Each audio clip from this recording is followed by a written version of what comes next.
Oh boy, look at that. this is exciting. Hello, silver fans. This is T, and you're in the place to be for silver education, acquisition, and entertainment. Hey, thanks for watching, everybody. What do you do when you need expert advice? Well, you go to an expert. Today, I'm visiting my buddy Matt at the Lost Dutchman Rare Coins down in Indianapolis. Hey, thanks for watching. This is going to be a very interesting video. If you enjoy coin shop videos, be sure to like, subscribe, and hit that bell.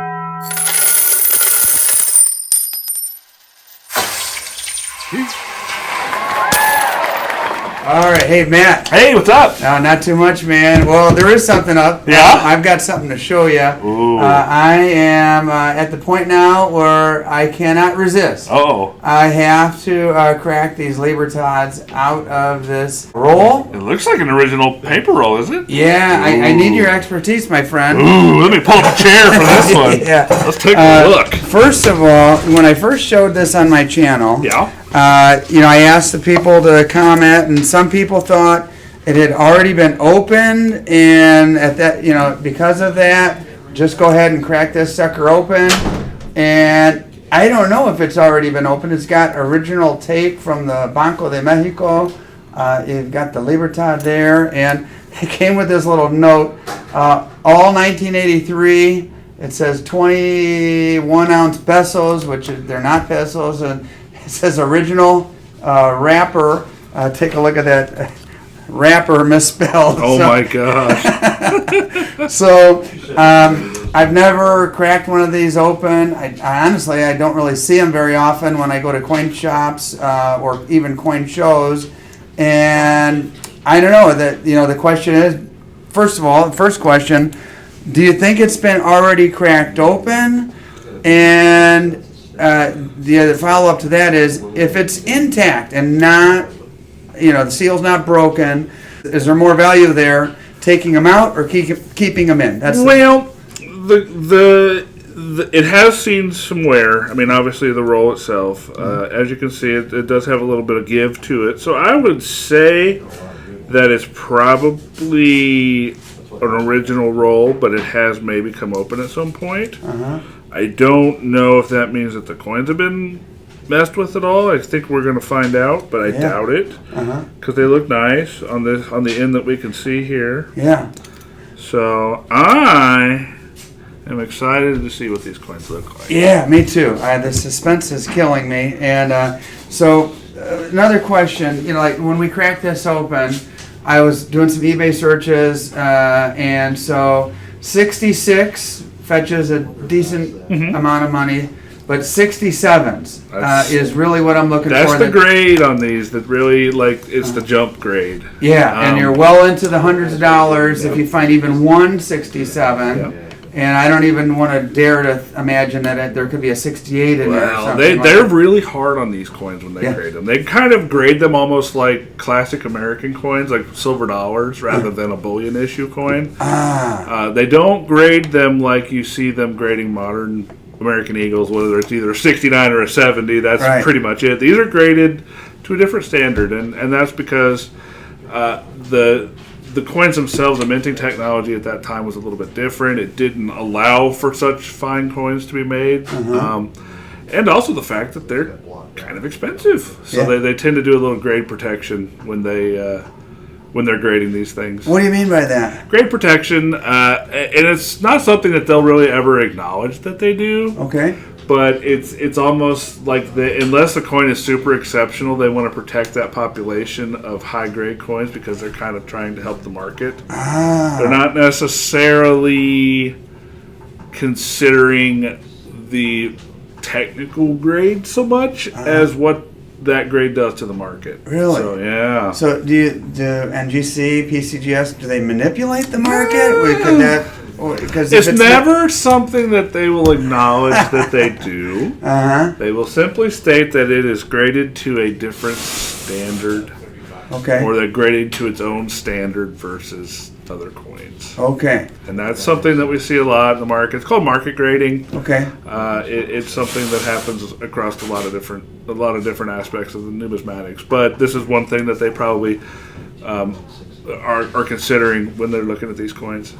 I came to you specifically, Matt, because I watch a lot of your videos. Sure. I know you send a lot of stuff in for grading, and it's kind of fun seeing that stuff come back. Yeah. Sometimes it meets your expectations. Sometimes it's below. Sometimes you get a pleasant surprise. Occasionally, yeah. But it's always kind of in the ballpark where you kind of think it should be.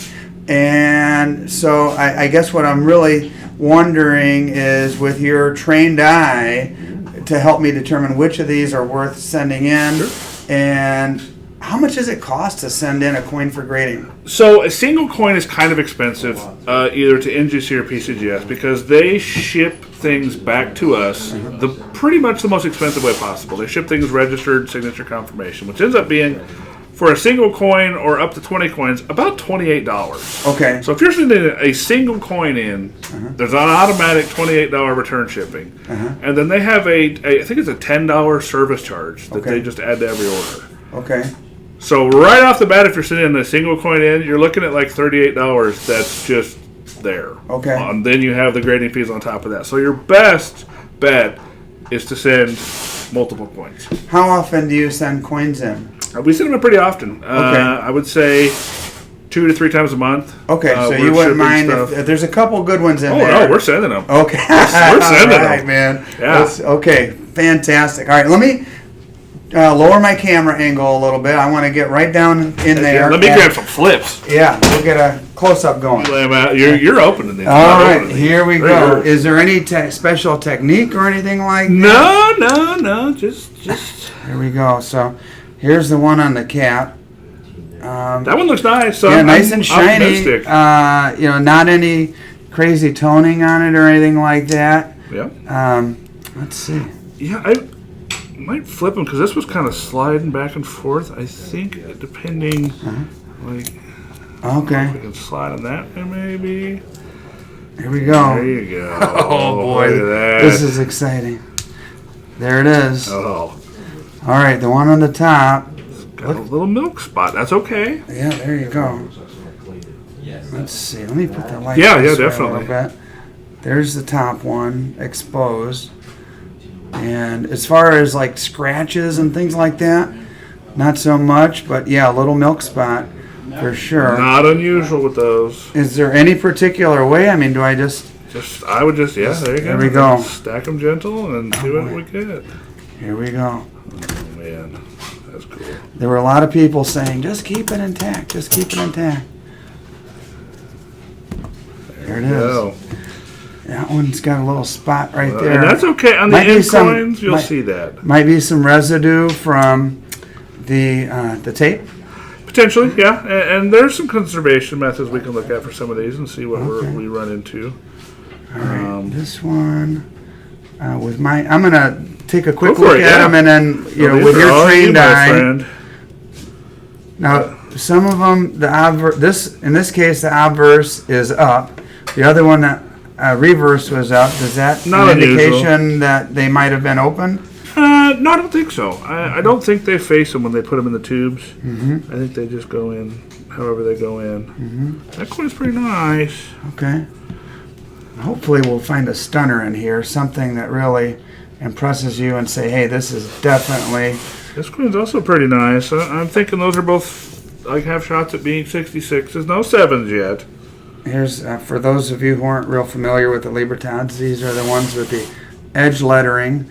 And, as far as us touching these with our bare hands like this, no gloves, we just keep our fingers on the edge of the coin. That's right. Your gloves actually make it a little more difficult to hang on to your coins, so you're more likely to drop them and damage them. I don't use gloves at all. I just make sure that handle them by the edge and keep your hands clean. I've noticed the same thing. I would fumble with them in my hands with gloves on when I've tried that in the past, and everything's just so slippery. Yep. It's just less tactile feel and less ability to hang on to them. Now this one has an obvious scratch to it, and that one Just a little bag mark. These things, I mean, you got just like anything else that's mass produced. They're made in a factory of sorts, really, which is what a mint is, and they're tossed around a little bit. But So far, I don't see anything indicating to me that these have been searched through or cold through. They do have the luster, that's for They are sure. very lustrous, which is very nice.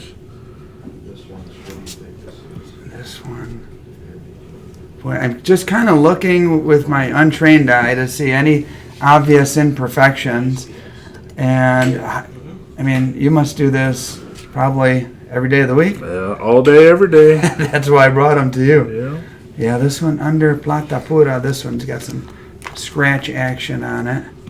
Ooh, this one is super lustrous.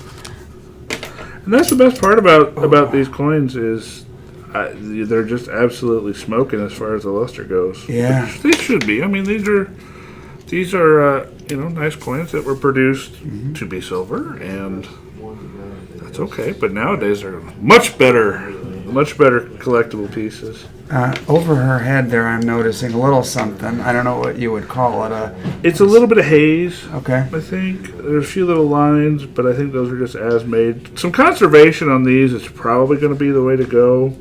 What is that something you do in the shop here? Yeah, I can give you my opinion as to what we should do, and then obviously since they're your coins, you get to make the final decision. But we might try. I might show you the process on one of the ones that obviously has some issues. One of those spotty ones. Yeah. And see what we come up with. This one's boy. very nice.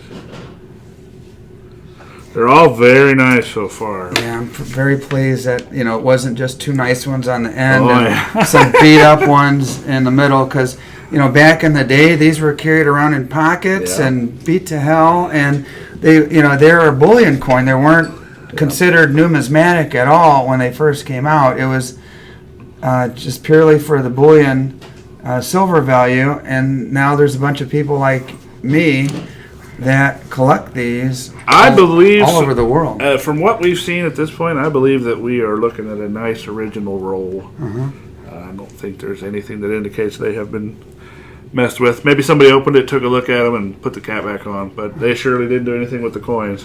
Now this one to me, out of all of them, looks, as far as the fields go, man, I don't see anything at What all. you like? Maybe we'll get you a 68 out of this. That would be like too much to even dream of. But there is like a spot towards the very rim that is like the beginning of a little bit of toning. Yeah. And does that take away from the value? No, toning is natural. That's Okay. what silver just does in its element. Toning is oxidation. Silver will tone. It's a reactive metal. It reacts to air. It reacts to humidity, and that just causes sometimes ugly toning and sometimes absolutely marvelous toning, as you know. So they're both. Yeah, that last one would be, I don't know. To me, it looks like a stunner. It is a stunner. It's a very nice coin. I think that one, out of all the ones we looked at so far, Okay, so is the nicest example. So it looks like you got a pretty good eye for these too. maybe it's not too bad. Yeah. And we're looking really at the reverse. For those of you who don't know, the side with the angel, that's the reverse on Mexican coinage. The side with the snake and eagle on the cactus is the obverse. Although when they're graded, they put the reverse side facing forward because that's the pretty side, obviously. But in most coinage, are the obverse and reverse graded the same, or? So funny you mention that. I was taught this by some people that graded for the grading companies, and the obverse is given more weight than the reverse. Right. The reverse can never help a coin's value. It can only hurt a coin's grade. So it can never help the grade of the coin. It can only hurt. Okay, got it. Now this one, definitely obvious scratch there, so that's not even a candidate. This is a pretty nice coin. I was thinking the same thing. This is a nice one. I get excited when I'm looking at the obverse like this, and it's super shiny, and I'm like, oh, come on, let the reverse be just as nice. And a little bit of action there, a little chatter at the top, a little something, which might knock this one out of contention. Let's take a look. Just a little bit of chatter. Again, that's probably from the production process, the post-production process of hauling them to where they needed to be packed up and packing them in tubes. That's not unusual. That's the way It's very akin to Morgan silver dollars. You know, you get these coins that spend a lot of time in bags where they just bang around against each other. And Yeah, and even in the Morgans, they were carried around on, coaches and carriages. sometimes they were loaded with shovels. Oh, I did not know that. Yeah. And the horse is plotting down the middle of a cobblestone. Yeah, of course it's going to be clinking around all the way to the bank. This is the end piece here. And even that end one, I mean, it's not too bad. Yeah, luckily the spotting was only contained to the 2 end coins, which also tells us that it was probably an original roll, because those are the 2 coins that were exposed to the elements, exposed to the air, and that might have caused that spotting. So, if I found one that had some spotting in the middle of the roll, I'd be like, oh, maybe somebody opened this. But since they're on the end, I suspect that we're looking at a nice original roll. This coin's nice. Yeah. I'll tell you what, it is very exciting to see those. And I see you've got a little stack there, maybe 4 or 5, maybe or so, that are like the contenders. Doing my work here, you know. And so the grading is it mostly field, and the rims are given a little bit of leeway, or is it the whole thing total that gets graded? It's going to sound strange again, but it's where your eye goes first on the coin. It's the focal point. So with this, to me, the most important part is the angel, and then the field's next. Okay. So you want to look for any heavy-duty hits on the angel first, and then you get out into the fields for anything that distracts the eye from the center of the coin. Got it.